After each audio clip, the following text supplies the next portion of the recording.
Hello everyone, आप सभी का मेरे YouTube channel preparation with Tanvi में स्वागत है। इस वीडियो के पार्ट 1 में हमने टॉपिक से रिलेटेड थ्योरी को पढ़ा था। अब वीडियो के पार्ट 2 में हम टॉपिक से रिलेटेड मल्टीपल चॉइस क्वेश्चंस को पढ़ेंगे। वीडियो के पार्ट 1 की लिंक मैंने डिस्क्रिप्शन बॉक्स में दे दी है, आप लोग वहाँ जाकर चेकआउट कर सकते हैं। तो स्टार्ट करते हैं। पहला क्वेश्चन है हमारा, निम्नलिखित में से कौन सा कीट मधुमक्खियों की भांति कॉलोनी में एक साथ नहीं रहता है। हमारे ऑप्शंस हैं, नंबर 1 दीमक, नंबर 2 ततैया, नंबर 3 चींटी, नंबर 4 मकड़ी।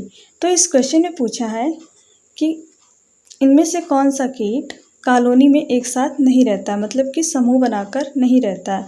तो जब हमने थ्योरी को पढ़ा था तो हमने पढ़ा था कि चींटी सामाजिक प्राणी है, उसी तरह से हमारा दीमक और ततैया भी एक साथ रहते हैं ग्रुप में। तो हमारा जो दीमक भी ग्रुप में रहता है, ततैया भी, चींटी भी और मधुमक्खी भी रहती है। तो इसलिए इस क्वेश्चन का जो इसमें पूछा है नहीं रहता है, तो इसलिए इस क्वेश्चन का जो राइट आंसर होगा वो होगा हमारा right answer is option number 4 मकड़ी। बढ़ते हैं नेक्स्ट क्वेश्चन पे। क्वेश्चन नंबर 2, निम्नलिखित में से कौन सा सामाजिक कीट नहीं है। हमारे ऑप्शंस हैं, नंबर 1 चींटी, नंबर 2 मधुमक्खी, नंबर 3 भृंग, नंबर 4 दीमक। तो ये क्वेश्चन भी पहले वाले क्वेश्चन से ही रिलेटेड है। तो इसमें भी वही पूछा है कि सामाजिक कीट नहीं है, मतलब कि ग्रुप में नहीं रहता है। तो चींटी हमारी रहती है, मधुमक्खी भी रहता है, दीमक रहता है, ये हमारे सामाजिक कीट होते हैं। तो इसमें पूछा नहीं है, तो इसलिए हमारा आंसर होगा ऑप्शन नंबर 3 भृंग। नेक्स्ट क्वेश्चन नंबर 3, निम्न में से कौन सा कथन सही है। पहला कथन है हमारा, चींटियाँ अपने वजन का 20 गुना भार उठा सकती हैं। नंबर 2, मजदूर चींटियाँ भोजन खोज कर लाती हैं। नंबर 3, चींटियों के पास कान नहीं होते। नंबर 4, चींटियों के पास फेफड़े नहीं होते। नंबर 5, उपरोक्त सभी। तो इसमें से हमें चींटियों के बारे में जो कथन दिए हैं उसमें हमें बताना है कि कौन सा कथन हमारा सही है। तो पहले में कह रहा है चींटियाँ अपने वजन का 20 गुना भार उठा सकती हैं, तो बिल्कुल सही है। चींटियाँ जो है अपने वजन का 20 गुना ज़्यादा उठा लेती हैं। मजदूर चींटियाँ जो होती हैं उनका काम होता है भोजन खोज कर लाना, ये भी सही है। चींटियों के पास कान नहीं होते, ये भी सही। और चींटियों के पास फेफड़े नहीं होते, ये भी सही है। तो हमारे ऊपर वाले चारों सही, यानी कि हमारा जो आंसर होगा वो ऑप्शन नंबर 5 उपरोक्त सभी। नेक्स्ट क्वेश्चन है क्वेश्चन नंबर 4, मधुमक्खी पालन के विषय में असत्य कथन चुनिए। असत्य पूछा है, सबसे पहले तो मैं क्वेश्चन पे ये ध्यान देना है कि पूछा क्या है, सही या गलत।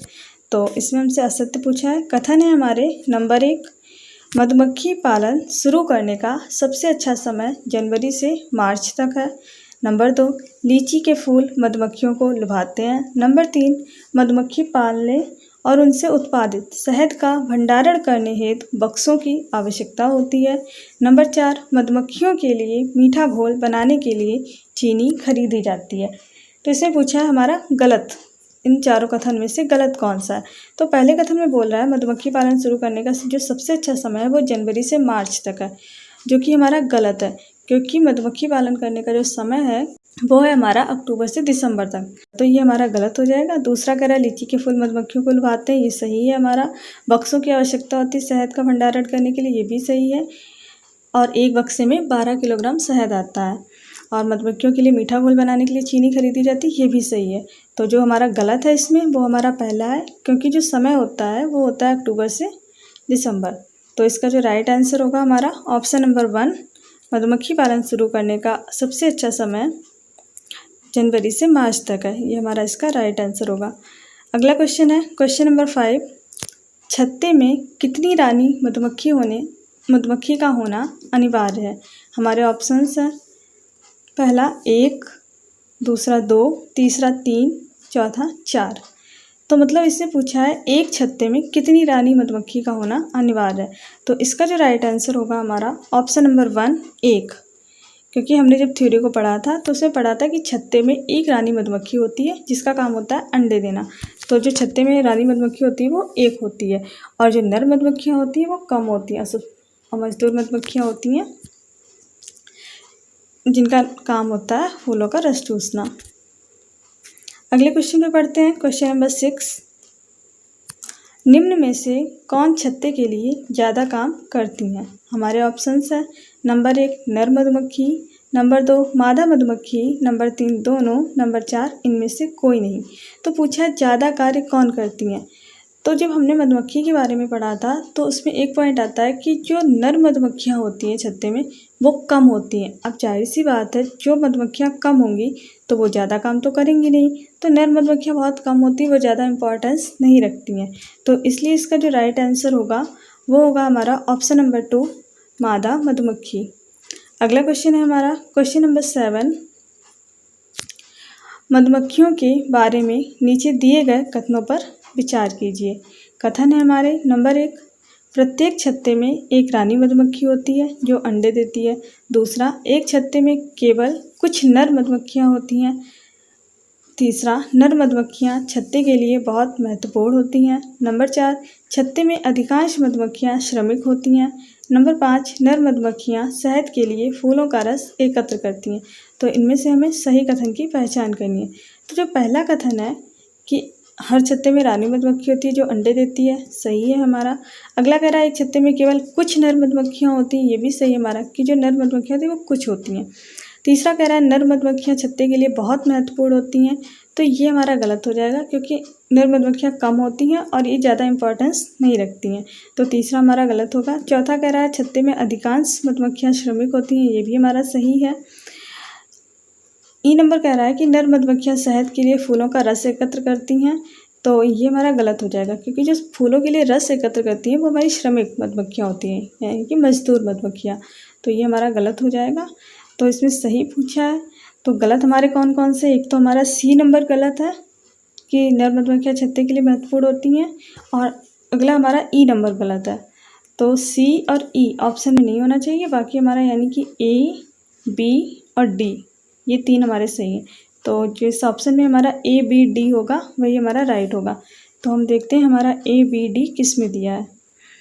पहला तो है ए, सी, डी, ई, ये नहीं होगा। दूसरा ए, बी, ई। तीसरा है ए, बी, डी, तो यही हमारा राइट हो जाएगा ऑप्शन नंबर 3 ए, बी और डी। अगला क्वेश्चन है क्वेश्चन नंबर 8। निम्न में से कौन सा कीड़ा अपनी मादा को उसकी गंध से कई किलोमीटर दूर से पहचान लेता है? हमारे ऑप्शंस हैं नंबर 1 दीमक, नंबर 2 मधुमक्खी, नंबर 3 रेशम का कीड़ा, नंबर 4 बाघ। इसमें पूछा है कि इनमें से कौन सा कीड़ा अपनी मादा को उसकी गंध से ही स्मेल से पहचान लेता है। तो इसका जो राइट आंसर होगा, right answer is option number 3 रेशम का कीड़ा। अगला क्वेश्चन क्वेश्चन नंबर 9। पानी की गंध को 4 से 5 किलोमीटर दूर से सूंघने की क्षमता किस जीव में पाई जाती है? हमारे ऑप्शंस हैं नंबर 1 गेंडा, नंबर 2 जिराफ, नंबर 3 हाथी, नंबर 4 रेशम कीट। तो इसका जो राइट आंसर होगा वो होगा हमारा ऑप्शन नंबर 3 हाथी, क्योंकि इसने पूछा है पानी की गंध को, पानी की, अब दोनों में हमें कंफ्यूज नहीं होता। पानी की गंध को जो पहचान लेता है दूर से वो होता है हमारा हाथी, और जो अपनी मादा को उसकी गंध से पहचान लेता है वो होता है हमारा रेशम का कीड़ा। तो ये दोनों क्वेश्चन याद रखना। तो इसमें पानी की गंध पूछा इसलिए हमारा जो आंसर होगा ऑप्शन नंबर 3 हाथी। Next question question number 10। निम्न में से किसान का मित्र कौन है? हमारे ऑप्शंस हैं नंबर 1 केंचुआ, नंबर 2 सांप, नंबर 3 चूहे, नंबर 4 केंचुआ और सांप दोनों। तो किसान का मित्र केंचुआ भी होता है और सांप भी होता है, तो इसलिए इसका जो राइट आंसर होगा ऑप्शन नंबर 4 केंचुआ और सांप दोनों ही किसान के मित्र होते हैं, और दोनों को ही अपने अपने रीजन है। केंचुआ को सांप का मित्र किसान का मित्र इसलिए बोलते हैं क्योंकि जो केंचुआ होता है वो ज़मीन को भुरभुरा और उपजाऊ कर देता है, और सांप को किसान का मित्र इसलिए बोलते हैं कि वो खेत के जो चूहे होते हैं उन्हें खा जाता है, तो इस वजह से किसान को फ़ायदा होता है, तो इसलिए सांप जो है किसान का मित्र होता है। और हाँ, यहीं पे एक पॉइंट ये याद रखना कि जो केंचुआ है उसे किसान का मित्र कहा तो जाता है, बट कहा किसने था? तो वो है हमारे अरस्तु ने बोला था केंचुआ को किसान का मित्र। तो इसका जो राइट आंसर होगा क्वेश्चन नंबर 10 का ऑप्शन नंबर 4 केंचुआ और सांप दोनों। आगे बढ़ते हैं क्वेश्चन नंबर 11। अपनी त्वचा से सांस लेने के लिए जाना जाता है। ऑप्शंस हैं नंबर 1 रेशम कीट, नंबर 2 मकड़ी, नंबर 3 केंचुआ, नंबर 4 इनमें से कोई नहीं। तो त्वचा से सांस कौन लेता है? तो इसका आंसर होगा हमारा ऑप्शन नंबर 3 केंचुआ। अगला क्वेश्चन है क्वेश्चन नंबर 12। नीचे दिया गया कौन सा कथन मधुमक्खियों और छत्तों के विषय में सही नहीं है? तो इसे पूछा सही नहीं है, नहीं वाला हमें देखना है। तो हमारे जो ऑप्शंस हैं, नंबर 1 छत्ते में केवल कुछ नर मधुमक्खियाँ होती हैं। नंबर 2 प्रत्येक छत्ते में एक रानी मधुमक्खी होती है जो अंडे देती है। नंबर 3 नर मधुमक्खियाँ छत्ते के लिए अत्यंत महत्वपूर्ण होती हैं। नंबर 4 छत्ते में बहुत सारी काम करने वाली मधुमक्खियाँ होती हैं। तो इसमें पूछा है सही नहीं है, मतलब कि हमें गलत कथन को सिलेक्ट करना है। तो पहले में कह रहा है केवल कुछ नर मधुमक्खियाँ होती हैं, सही है। एक रानी मधुमक्खी होती है जो अंडे देती है, ये भी सही है। नर मधुमक्खियाँ छत्ते के लिए अत्यंत महत्वपूर्ण होती हैं, ये हमारा गलत होगा। अत्यंत महत्वपूर्ण नहीं होती हैं, ये कुछ होती हैं, ज़्यादा इंपॉर्टेंस नहीं रखती हैं। और बहुत सारी काम करने वाली मधुमक्खियाँ होती हैं, बिल्कुल सही है, क्योंकि इनका ही काम होता है फूलों का रस चूसना। तो इसलिए सही नहीं पूछा है। तो इसका जो राइट आंसर होगा हमारा ऑप्शन 3 नर मधुमक्खियाँ छत्ते के लिए अत्यंत महत्वपूर्ण होती हैं, ये इसका आंसर हो जाएगा। अगला क्वेश्चन नंबर 13। नीचे दिए गए विकल्पों में से मधुमक्खी की सर्वाधिक उपयुक्त विशेषताएं पहचानिए। हमारे जो कथन दिए हैं उनमें से कि इसमें से मधुमक्खी की विशेषताएं कौन सी हैं, वो हमें पहचानना है। तो पहला कथन है हमारा केवल रानी मधुमक्खी ही अंडे देती है, तो ये हमारा सही है। दूसरा कथन है नर मधुमक्खी की कार्यकर्ता के रूप में कोई विशेष भूमिका नहीं होती है। अगला कथन है सभी मादा मधुमक्खियाँ अंडे देती हैं। नंबर 4 कार्यकर्ता मधुमक्खी भोजन को खोजती है और उसे छत्ते में लेकर आती है। इसमें से सही पूछा है। तो पहला जो कथन कह रहा है केवल रानी मधुमक्खी अंडे देती है, तो ये हमारा सही है कि हर छत्ते में एक रानी मधुमक्खी होती है जो कि अंडे देती है, तो पहला हमारा सही है। दूसरा है नर मधुमक्खी की कार्यकर्ता के रूप में कोई विशेष भूमिका नहीं होती है, तो ये हमारा सही है कि नर मधुमक्खियाँ होती तो हैं छत्ते में, बहुत कम होती है, लेकिन उनकी कोई स्पेशल उनका कोई दायित्व कोई भूमिका ऐसा नहीं होता है, तो ये भी हमारा सही है। तीसरा कह रहा है कि सभी मादा मधुमक्खियाँ अंडे देती हैं, तो ये हमारा गलत है। सभी मादा मधुमक्खियाँ अंडे नहीं देती, केवल उनमें से जो एक रानी मधुमक्खी होती है वो ही अंडे देती है, तो तीसरा हमारा गलत हो जाएगा। चौथा कह रहा है कार्यकर्ता मधुमक्खी भोजन को खोजती हैं और उसे छत्ते में लेकर आती हैं, तो ऐसा बिल्कुल नहीं है। भोजन को खोजने का काम होता है हमारा मजदूर मधुमक्खियों का। कार्यकर्ता एक सेकंड कार्यकर्ता मधुमक्खी भोजन को खोजती हैं और उसे छत्ते में लेकर आती हैं, ये हमारा सही है। कार्यकर्ता का मतलब यहाँ पे मजदूर से है, हाँ, तो जो हमारा डी कथन है वो हमारा सही है कि कार्यकर्ता मधुमक्खी भोजन को खोजती हैं और उसे छत्ते में लेकर आती हैं, तो इसलिए जो इसका हमारा आंसर होगा ए सही है, बी सही है, डी सही है। तो A B D option number 3 A B और डी इसका राइट आंसर हो जाएगा। आगे बढ़ते हैं। अगला क्वेश्चन है क्वेश्चन नंबर 14। मकड़ी अपना भोजन करती है। हमारे ऑप्शंस हैं नंबर 1 काट कर, नंबर 2 निगल कर, नंबर 3 चूस कर, नंबर 4 इनमें से कोई नहीं। तो मकड़ी अपना भोजन कैसे करती है? इसका राइट आंसर होगा हमारा ऑप्शन नंबर 3 चूस कर। अगले क्वेश्चन नंबर 15। कौन से जीव का आगे का दांत जीवन भर बढ़ता रहता है? हमारे ऑप्शंस हैं नंबर 1 बिल्ली, नंबर 2 गिलहरी, नंबर 3 सांप, नंबर 4 चूहा। तो इसे पूछा है कि ऐसा कौन सा जीव है जिसका जो आगे का दांत होता है वो बढ़ता रहता है? तो इसका जो राइट आंसर होगा हमारा ऑप्शन नंबर 2 गिलहरी। गिलहरी का जो दांत होता है वो जीवन पर्यंत बढ़ता रहता है, और यही रीज़न होता है कि वो कुछ ना कुछ कुतरती रहती है, जिससे कि उसका दांत जो बढ़ते रहते हैं वो घिसते रहें। इस वजह से वो कुछ ना कुछ कुतरती रहती है। अगला क्वेश्चन है हमारा क्वेश्चन नंबर 16। गिलहरी कौन सा रंग नहीं देख सकती है? हमारे ऑप्शंस हैं नंबर 1 नीला, नंबर 2 हरा, नंबर 3 लाल, नंबर 4 काला।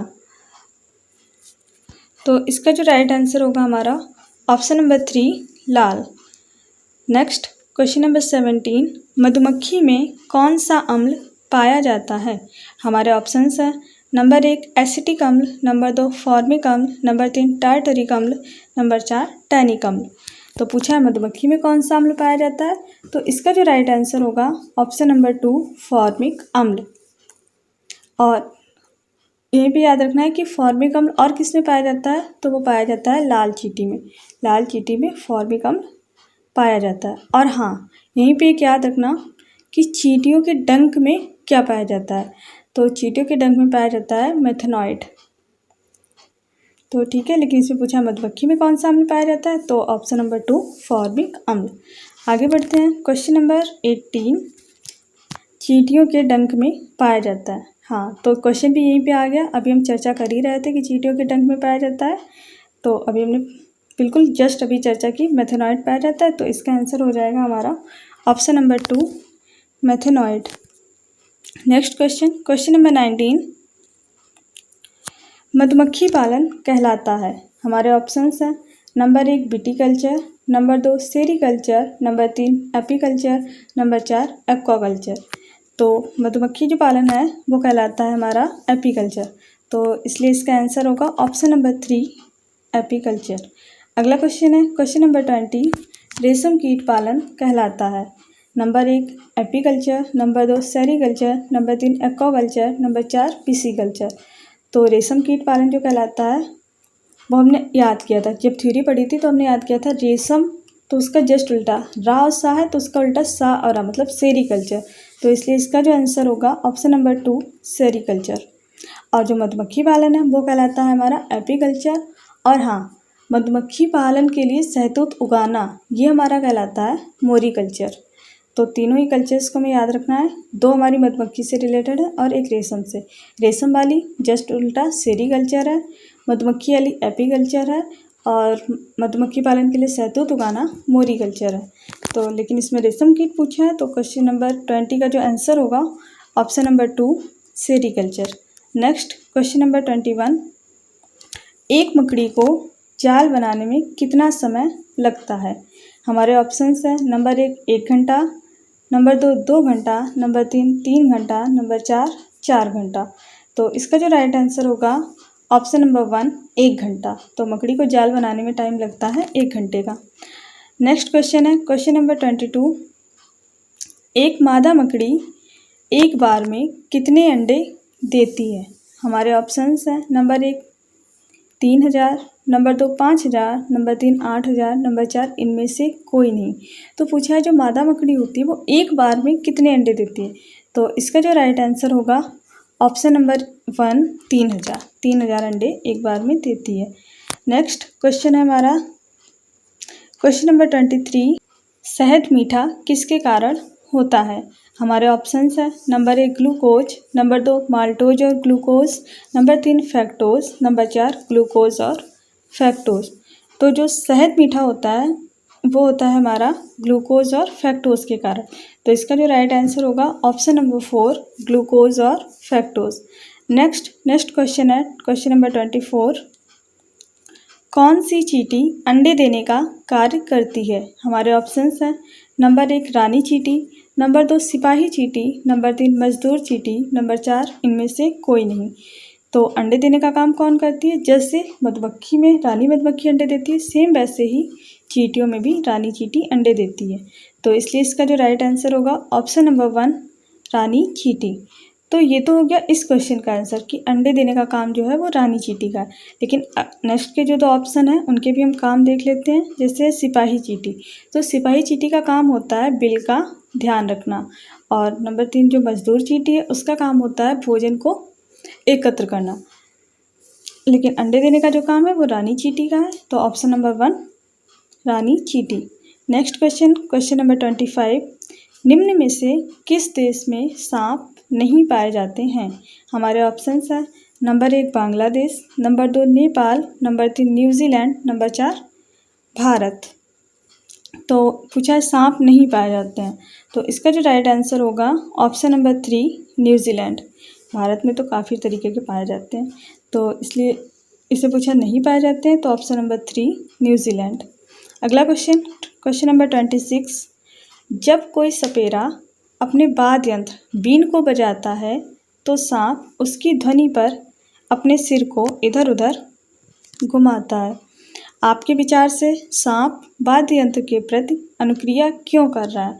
तो इसमें पूछा है कि जब सपेरा बीन बजाता है तो सांप उसकी ध्वनि पर अपने सिर को घुमाता है, तो ऐसा वो क्यों करता है सांप, ये पूछा है। तो हमारे ऑप्शंस है, नंबर 1 उस वाद्य यंत्र को सूंघकर, नंबर 2 उस वाद्य यंत्र द्वारा उत्पन्न कंपनों के प्रति अनुक्रिया करके, नंबर 3 उस वाद्य यंत्र की ध्वनि को सुनकर, नंबर 4 उस वाद्य यंत्र से उत्पन्न यंत्र की गति को देखकर। तो इसका राइट आंसर जो होगा वो होगा हमारा ऑप्शन नंबर 2, उस वाद्य यंत्र द्वारा उत्पन्न कंपनों के प्रति अनुक्रिया करके। क्योंकि हमने जो इसमें सांप के बारे में पढ़ रहे थे थ्योरी को, तो इसमें एक पॉइंट आया था कि सांप के बाहरी कान नहीं होते, वो सिर्फ ज़मीन पर होने वाले कंपन को ही महसूस कर सकता है। तो इस वजह से जो इसका आंसर होगा वो होगा उस वाद्य यंत्र द्वारा उत्पन्न कंपनों के प्रति अनुक्रिया करके। नेक्स्ट क्वेश्चन पे बढ़ते हैं। क्वेश्चन नंबर 27, सांपों के संदर्भ में सही कथन चुनिए। हमारा कथन है पहला, हमारे देश में केवल 4 तरीके के जहरीले सांप पाए जाते हैं। नंबर 2, नाग, जिसे कोबरा भी कहीं कहीं पे कहते हैं, तो नाग जहरीले सांपों का एक प्रकार है। नंबर 3, जहरीले सांप के 4 खोखले दांत होते हैं। जब सांप किसी व्यक्ति को काटता है तो इन खोखले दांतों से जहर व्यक्ति के शरीर में चला जाता है। नंबर 4, चौथा कथन है, सांप के काटे हुए की दवाई सांप के जहर से ही बनाई जाती है। तो ये 4 कथन दिए हुए हैं, इनमें से हमसे सही कथन पूछा है। तो पहले कथन में कह रहा है कि हमारे देश में केवल 4 तरीके के जहरीले सांप पाए जाते हैं, तो ये हमारा कथन बिल्कुल सही है। हाँ, और वो 4 तरीके के सांप कौन कौन से हैं वो हम यहीं पे रिवाइज कर लेते हैं। तो पहला है हमारा नाग, दूसरा करैत, तीसरा है दो मोही जिसे दुबोइया बोलते हैं, और चौथा है अफाई। तो ये 4 तरीके के ही सांप पाए जाते हैं, तो ये हमारा राइट है पहला। दूसरा कह रहा है नाग जहरीले सांपों का एक प्रकार है, तो ये भी हमारा सही है। 4 जो पाए जाते हैं उनमें से जो नाग है वो एक जहरीला सांप है। तीसरा कह रहा है जहरीले सांप के 4 खोखले दांत होते हैं, तो ये कथन हमारा गलत है। खोखले दांत तो होते हैं लेकिन वो होते हैं 2, तो जहरीले सांप के 2 खोखले दांत होते हैं, और यहाँ पे दिया 4, तो इस वजह से ये हमारा गलत हो जाएगा। और लास्ट कथन है सांप के काटे हुए की दवाई सांप के जहर से ही बनाई जाती है, तो ये हमारा सही है, और उस दवा को सीरम बोलते हैं। तो चौथा कथन हमारा सही है। तो जो हमारा कथन गलत है वो हमारा तीसरा गलत है। तो पहला, दूसरा, चौथा। तो अब हम देखेंगे हमारे ऑप्शंस में जिसमें पहला, दूसरा, चौथा दिया होगा वही हमारा राइट आंसर हो जाएगा। तो हमने ऑप्शंस देखा, ऑप्शन नंबर ए में दिया है 3, 4, 1 सॉरी 3, 4 और 1। तो तीसरा तो हमारा गलत ही है, तो ये हमारा नहीं होगा। बी में दिया है 2, 1 और 3, तो तीसरा गलत ये भी नहीं होगा, क्योंकि हमारा पहला, दूसरा, चौथा सही है। तो हम वही देखेंगे हमारा पहला, दूसरा, चौथा कहाँ पर दिया है, तो वो दिया है हमारा ऑप्शन नंबर सी में। तो इसलिए इसका जो राइट आंसर होगा वो होगा हमारा ऑप्शन नंबर सी, 1, 2 और 4। बढ़ते हैं अगले क्वेश्चन पे। क्वेश्चन नंबर 28, बिहार के गाँव के बहुत से किसान अतिरिक्त धन कमाने के लिए मधुमक्खी पालकर शहद एकत्रित करने का कार्य करते हैं। तो मधुमक्खी पालन का सबसे अच्छा समय है, हमारे ऑप्शंस हैं जुलाई से सितंबर, नंबर 2 अक्टूबर से दिसंबर, नंबर 3 जनवरी से मार्च, नंबर 4 अप्रैल से जून। तो पूछा है मधुमक्खी पालन करने का जो सबसे अच्छा समय है, तो वो समय होता है हमारा अक्टूबर से दिसंबर, लास्ट के 3 मंथ। तो इसलिए इसका जो राइट आंसर होगा ऑप्शन नंबर 2, अक्टूबर से दिसंबर। और मधुमक्खी जो होती है उसको कौन सा पेड़ आकर्षित करता है, तो लीची के जो पेड़ होते हैं वो मधुमक्खियों को आकर्षित करते हैं। तो जो लीची के फूल होते हैं वो कब खिलते हैं, इसका आंसर आप लोग कमेंट में दीजिएगा। तो ये हो गया हमारे इस टॉपिक से रिलेटेड मल्टीपल चॉइस क्वेश्चंस। तो मिलते हैं नेक्स्ट वीडियो में नेक्स्ट टॉपिक के साथ।